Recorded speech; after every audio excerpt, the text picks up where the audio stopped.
Salut, salut! Bienvenue pour une autre vidéo. Aujourd'hui, on va filmer une revue d'un fond de teint dont j'ai entendu beaucoup de bien. C'est un nouveau fond de teint de L'Oréal. C'est le nouveau Infaillible. Infaillible 24 heures Fresh Wear. J'ai entendu dire que c'était un fond de teint qui donnait une très bonne couvrance, puis qui était en même temps léger sur la peau, puis pas trop mat, donc plutôt fini lumineux. Puis toutes ces choses-là qu'ils disent sur ce fond de teint-là, c'est toutes des choses qui me plaisent en général dans un fond de teint. Donc apparemment que ça, c'est comme niveau fond de teint de luxe, mais en pharmacie. Donc aujourd'hui, on va appliquer ce charmant petit fond de teint que j'ai en teinte 455 chamois naturel ou natural buff. J'espère que c'est ma teinte. Puis on va faire une moitié avec le Beauty Blender, puis une autre moitié avec le pinceau du visage pour, dans le fond, être certain de voir probablement comment ça s'applique avec les deux techniques, puis aussi pour voir quel fini que je préfère. Je vais pas appliquer de base, simplement pour voir à quel point le fond de teint tient bien seul, parce que c'est un fond de teint qui promet de tenir 24 heures, apparemment.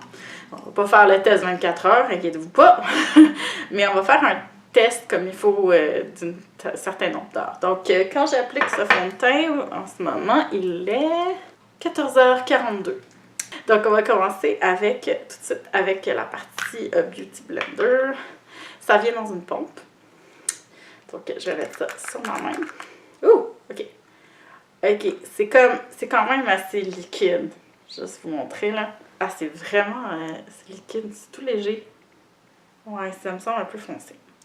C'est pas grave. C'est pas grave. Donc, on va faire cette partie-là avec le Beauty Blender. En tout cas, avec le Beauty Blender, on sent vraiment pas le fond de teint. C'est vraiment agréable. Mais avec le Beauty Blender, là, ça absorbe énormément le produit parce que je pense que vu que la texture est liquide, donc c'est ça. La teinte est un petit peu foncée pour moi en ce moment, là. Vous allez le voir probablement les deux côtés. Genre sans fond de teint, avec le fond de teint.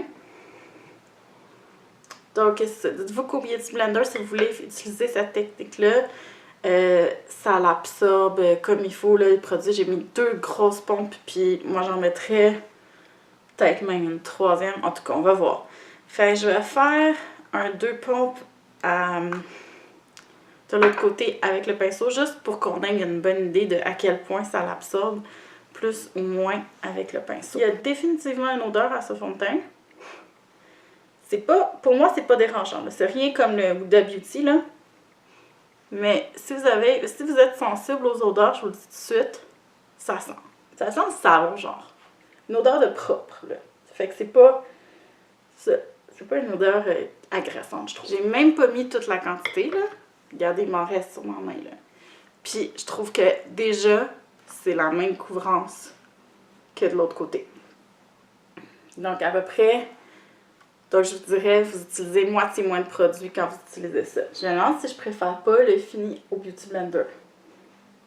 C'est plus unifié. Donc, qu'est-ce que je vais faire, c'est que je vais reprendre mon Beauty Blender, réétaler la matière comme il faut, puis réajuster des deux côtés. Ah, c'est beau! Le fini est vraiment magnifique. Pour vrai, ouais.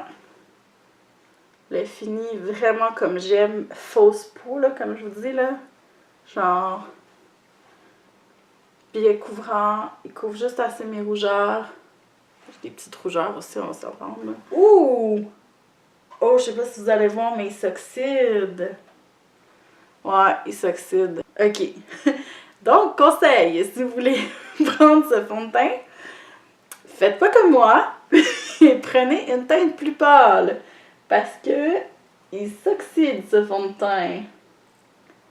Bon, ben écoutez, qu'est-ce que je vais faire, c'est que je vais mettre mon cache-cerne, ma poudre et tout ça. Ça va aider vraiment beaucoup, je pense, pour la couleur, là. Puis, on se voit vraiment une fois que j'ai fait tout mon teint, tout le maquillage, puis tout ça. Puis je vais vous dire de quoi ça a l'air après avoir tout appliqué les produits, puis comment il réagit aussi avec les autres produits. Bonjour! Environ 1 heure après qu'on s'est vu la dernière fois, j'ai fini mon maquillage. Je vous ai filmé ce look dans ma revue des palettes Huda Beauty. Tout ça pour vous dire que j'ai fini mon teint et il est toujours aussi magnifique après 1 heure et avec tous les produits appliqués. Les autres produits se sont appliqués comme un charme et je trouve que la démarcation est vraiment moins marquée en appliquant le cache-cerne et le reste sur mon visage. J'ai réussi à blender pas pire dans mon cou pour que ça matche. Mais définitivement, c'est ça, c'est un fond de teint qui s'oxyde et ce n'est pas ma couleur d'hiver, définitivement pas. Je vais continuer à le porter puis voir qu'est-ce que ça va faire jusqu'à maintenant. On va regarder de proche et de très proche. Mais c'est ça, de très proche, le fond de teint fait rien de bizarre, mais bien au contraire, il est encore magnifique sur ma peau. Je l'ai poudré parce que je poudre tous mes fonds de teint en fait. Il reste quand même lumineux. Puis comme je disais, pas d'une façon grasse ou genre super comme lumineux. Il se sent pas aussi, je tiens à préciser. Il se sent vraiment moins que d'autres fonds de teint que j'ai ici. Donc c'est vrai, c'est imperceptible comme feeling. Et puis j'ai regardé sur la bouteille. Et puis dans le fond, quand on enlève la petite étiquette ici, ils vous disent des petites informations ici comme le fini est supposé être un fini naturel et non radieux. C'est effectivement ça, je trouve, c'est un fini naturel. Couvrance, une tenue jusqu'à 24 heures à voir. Une couvrance moyenne, c'est effectivement ça. Je dirais pas c'est un full coverage, là. C'est vraiment une couvrance moyenne. Puis, vous pouvez le rendre en couvrance un petit peu plus que moyenne. Mais en général, je vous dirais c'est vraiment ça. C'est une couvrance moyenne. Puis, une texture aérienne. Et c'est vraiment le cas. Comme je vous dis, c'est une texture qui ne se sent pas, qui est imperceptible pour la peau. Donc, c'est ça que j'avais envie de dire sur ce fond de teint. Définitivement, je suis sûre qu'il y a des parfums là-dedans. Donc, je ne sais pas s'il va convenir à toutes les peaux sensibles. Je vais aller vaquer à mes occupations.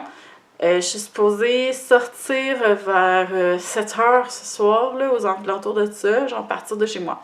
Juste avant de partir, je vais vous filmer une autre petite update à la lumière artificielle probablement. Puis je vous dirai qu'est-ce que j'en pense d'ici là. En attendant. Donc, plusieurs heures après l'application du fond de teint, à peu près 5 heures, ouais, c'est ça. Donc, je voulais faire un dernier check-up avec vous. Là, je suis dans ma salle de bain. Donc, je sais pas si vous allez voir comme il faut, mais le fond de teint n'a absolument pas bougé. Donc, je disais, d'habitude, sur le bout de mon nez, j'ai toujours une place où est-ce que, genre, le fond de teint se déplace. Et j'ai mangé d'habitude, le menton aussi, ça aurait dû se déplacer. Il y a strictement rien qui a bougé. La seule autre fois où est-ce que j'ai vu une tenue aussi impeccable, c'est avec le fond de teint Huda Beauty. Je suis franchement impressionnée. La seule chose que je lui reproche, c'est un peu dans mon front, je sais pas si vous allez le voir, c'est un peu sec. Mais c'est rien de intense. J'aurais peut-être dû moins poudrer aussi, peut-être. Il va falloir que je le réessaye. Mais honnêtement, jusqu'à maintenant, je suis super satisfaite de ce fond de teint-là que j'ai pogné à la pharmacie en spécial à genre 12 $. Donc, comparativement à mon fond de teint, mettons, Born This Week, je pogne au Sephora à environ 40-50 $. Il faudrait faire le test pour voir si il oxyde. Parce que moi, là, j'ai vraiment l'impression que après la première application, il a foncé. En plus que c'est pas déjà la bonne teinte. Bon, je suis allée faire un petit test avec le fond de teint. Donc, j'ai appliqué le fond de teint, comme vous voyez, c'est sur ma main. Je l'ai laissé sécher. Puis là, on va réappliquer du fond de teint à côté, fraîchement sorti de la pompe, pour voir si la couleur, elle a changé. Donc, définitivement, comme vous voyez, le fraîchement sorti, il n'est pas sec. Puis, il est une teinte environ, en 2 teintes, plus clair que celui qui est séché.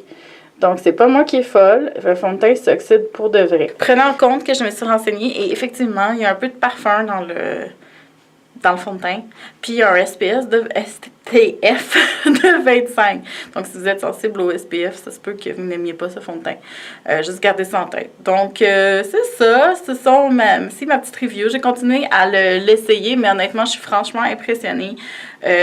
Côté tenue, il est meilleur que mes fonds de teint de luxe. Je l'aime un peu moins, mettons, que mon Born This Way, mais pas tellement loin. Pas tellement loin. Donc, c'est ça. C'est une revue plutôt positive que j'ai à vous donner aujourd'hui. Si vous cherchez un fond de teint pas cher pour faire des longues journées, comme, mettons, en convention, par exemple, pour tous mes amis ici qui vont en convention, ben, je vous le recommande. Si vous voulez avoir un beau teint qui tient et qui fait un beau fini, je pense que ça serait pas pire. Remarquez, par exemple, que peut-être qu'à cause du SPF, il va flashback. C'est ce que j'ai entendu dire que les SPF font des fois dans les fonds de teint. Gardez ça en tête. Donc, tout ça pour vous dire que ceci était ma revue finale là, du fond de teint infaillible. Et ben c'est ça. À la prochaine. Bye bye! Bon, ben finalement, j'ai le temps de faire un dernier check-up. Il est passé 10 heures, que ça fait 8 heures que j'ai le fond de teint d'en face. Bon, et ça n'a toujours pas bougé. Genre, je sais pas si vous allez voir comme faux. Ça a toujours pas bougé dans le front. Sur le nez, là où est-ce que ça bouge d'habitude, rien. Ou presque rien. Fait que, en gros, je suis pas mal impressionnée, encore une fois. Là, c'est ça, j'ai fait ma conclusion en pensant que, genre, j'allais pas revenir. Mais finalement, c'est ça. J'avais un peu de temps, fait que je vous reviens. Puis aussi, j'avais oublié de dire que c'est un fond de teint qui est supposé être ne pas faire de transfert, puis être résistant à l'eau et à la sueur. Et je confirme que c'est sans transfert parce que j'ai parlé à mon téléphone, puis d'habitude, quand j'ai du fond de teint, comme j'ai une trace sur mon téléphone quand je parle au téléphone, et là, j'avais comme presque rien, là. Fait que je vous confirme en plus que c'est sans transfert. Puis j'imagine que si c'est sans transfert, c'est vrai, ça doit être vrai que c'est résistant à l'eau pis tout. Fait que c'est ça. Donc là, pour de vrai, je vous laisse là-dessus. Et ben, on se voit dans une prochaine vidéo. Bye bye!